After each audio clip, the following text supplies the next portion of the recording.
My dad's service records from last was sent off for him, and I went through my dad's service records, and that was fascinating. It just was so fascinating to see where he was and where he served in World War II. He's still living. He's just doing great. He's a real inspiration to me. Well, thank you for coming out today. I trust you because you're concerned about the direction of our country. We got to change. And I can appreciate your support as well in our racing. Okay. Understand. At least we got to make a good chance of taking this through. At least we got a candidate. Yes. In the past, it's been like going to vote and it's like unopposed. That's right. That's right. Well, I'm delighted to have you here. I appreciate your support of Governor Romney. Okay. Thanks. Thank you for your service.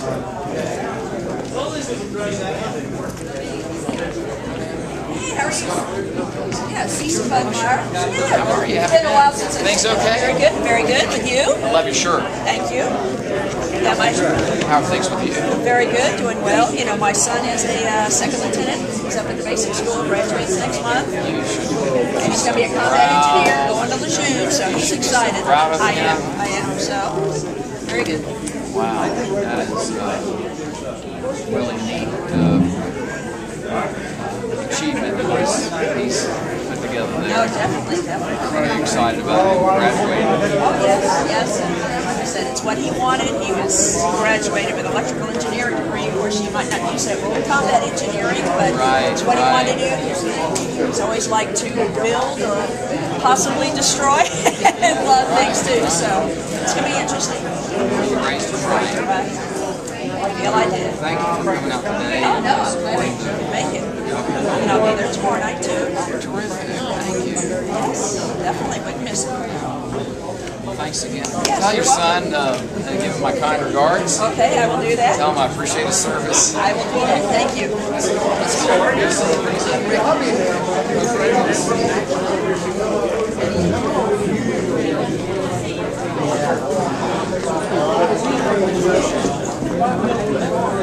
Well, some time is being put between us and there, but our children enjoy going to school there very much.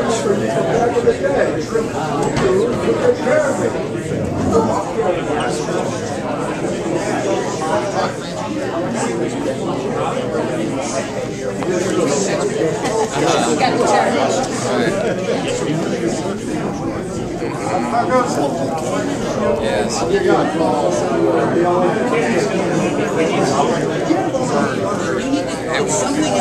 you, Well, you know, we're just doing our very best to get our message out, and I don't know what channels you're watching or not, but we have one on Medicare right now. We just finished one just talking about being accountable and just being accessible to the district, which we are. So I appreciate you sharing that with me. But I watched it, you know, one time before. The guy was, it just made him lovable. That's what they're trying to do this time. I don't know whether he's lovable. I don't know much about him except for things that some of his that's much of his friend. Well, you know, I stay focused on what I know best and how I'm serving the district, and I'll let the public decide who they want to send back up. Okay. I appreciate your support. Thank you so much. I appreciate that. Scott, good to see you, buddy. Hey, Mike. Good to see you, sir. Recognized you from TV. We have. It's good to see you again. Okay, sir. Good to see you again. How are things with you? Come on, you're doing a little better than that. The guy I know that made and lost $22.5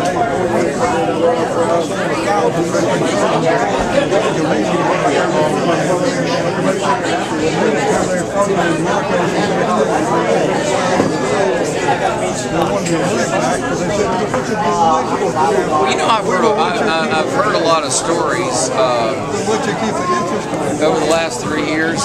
That is probably the grandest story I've heard. To earn and lose $22.5 million in 30 days. For 30 days, I was technically a $1 million no one trumps that story. They let me keep most of the interest for the 30 days it was in my account. Well, you actually get a pretty good amount.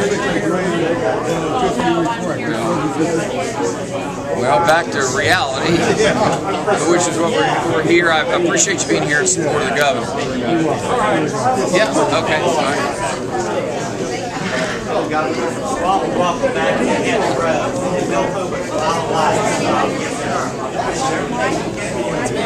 And I shook Madden. That's Kevin Madden. I have to listen to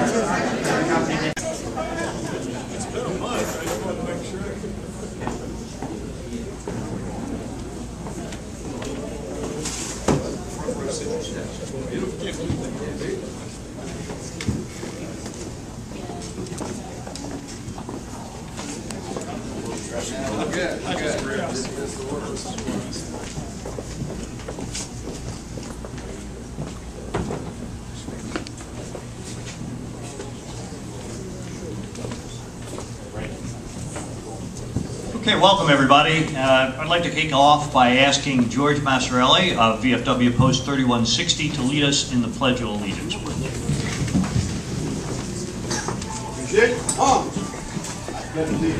the flag of the United States of America and to the republic for which it stands, one nation, under God, indivisible, with liberty and justice for all.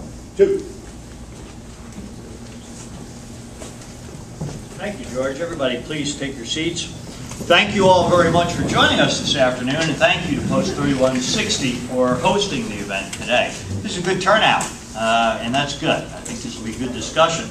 I'd like to welcome, in addition to the Lieutenant Governor and Congressman Ridgell, certainly all the elected officials and delegates, as well as representatives that are here, and my fellow Coalition Veterans for Romney Coalition Advisory Committee members that we have throughout the room, and I hope you've had a chance to meet them, and we'll speak with them later on. Thank you all for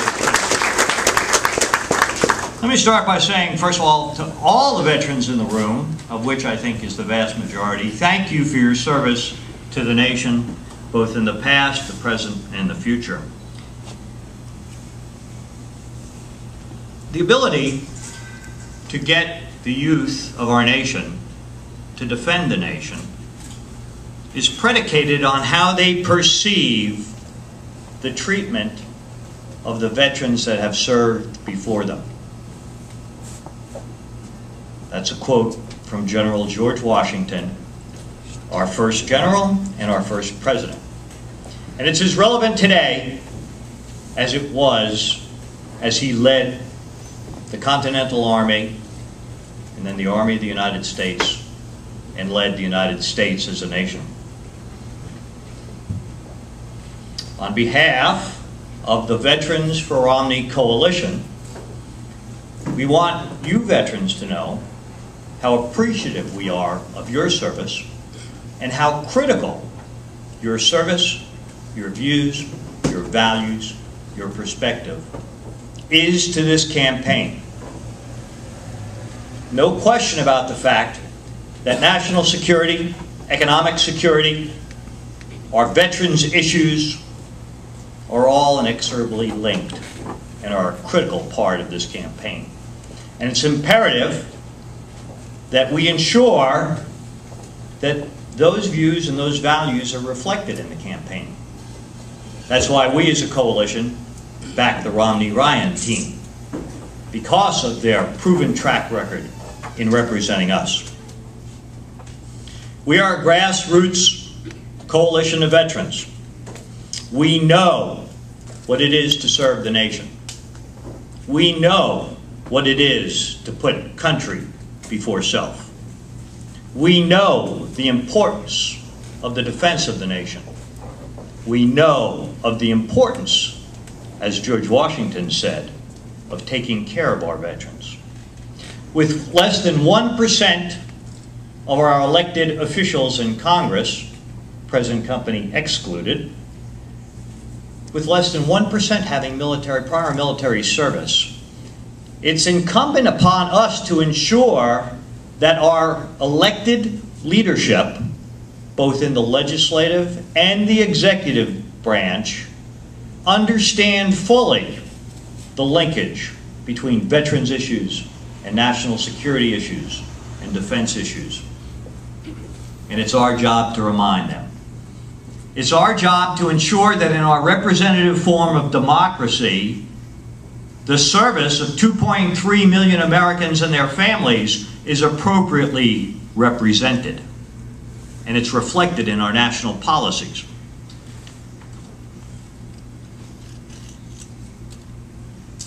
We have to ensure that in the political discourse leading up to the election, that our views are appropriately represented, that the concerns that we have sacrificed for and dedicated our lives to are represented in the issues. Amazing is that the current administration has increased funding to the Veterans Administration by over 40%, yet the amount of time it takes for our claims that we deserve to have processed in a timely manner has gone up, as I've already indicated, over threefold.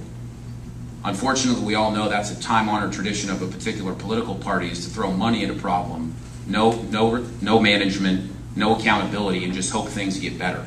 We know that Paul Ryan and Mitt Romney, and especially Governor Romney with his background, are going to come in and they're going to do some amazing things. They're going to hold the VA accountable, and they're going to improve the service that everyone here deserves. So with that being said, I have one other thing I wanted to talk about that happened in the Commonwealth, and then I want to introduce Congressman Scott Ridgell. One of the things you all may have read in a report that came out in Reuters in July of this year, which was absolutely astounding to me, is that the POF Federal Building in Roanoke, Virginia, which is one of the main places in the Commonwealth that processes veterans claims, was actually, the number of claims grew so large that the structural integrity of the building was called into question because of the claims backlog. And that is absolutely unacceptable. And I mean, it was just, it's terrible. So with that, it's a real honor, as I said, as a veteran, as a former Navy officer, Naval Reserve officer, someone who lived on Naval Station Norfolk, lived outside of the gates, lived in Virginia Beach, to introduce a local congressman, someone who served in the Marine Corps Reserve, and is a strong member of the House Armed Services Committee. And in case those of you who don't know, one of my favorite things about the congressman when he got elected, it made national news. I don't know whether he liked it or not. Is he refused federal health care, and he's also agreed to return 1/4 of his federal salary at the end of his first term. And so I think we could all applaud the congressman for that, and I'd like to introduce Congressman Scott. Thank you so much. Wow, I've got some friends out there. Thank you so much. Thank you. Thank you. I am humbled by that. I appreciate that. Pete, thank you for the kind introduction. Even after 18 months of service, I've not gotten used to calling admirals by their first name. For those of you who are a hard-charging enlisted fella in the Marine Corps Reserve, I never got activated, but that's a life-changing experience going through Parris Island, and it's just a real privilege. What an honor it is to serve this district. Highest concentration of men and women in uniform in the country. Yeah.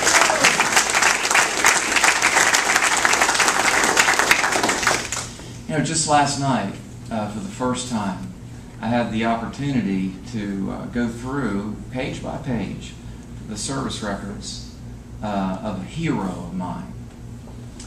I read of the account of the Battle of Tinian and Saipan and Iwo Jima, page by page, because we'd sent off for this at his request. It's my dad, Ike Ridgell. And he's doing great at 89 years old. And I tell you, I just want y'all to know that Team Romney, Veterans for Romney, is alive and well in Titusville, Florida. And my dad's leaving. I mentioned him. I'm 52 years old, but I mentioned my father because his imprint on my life is heavy, and it's a good one. It was from him first, and then modeled by those young drill instructors at Parris Island that I learned the importance of leadership by example, and the meaning of the word duty and mission, and just the deepness, the meaning of those words. And it's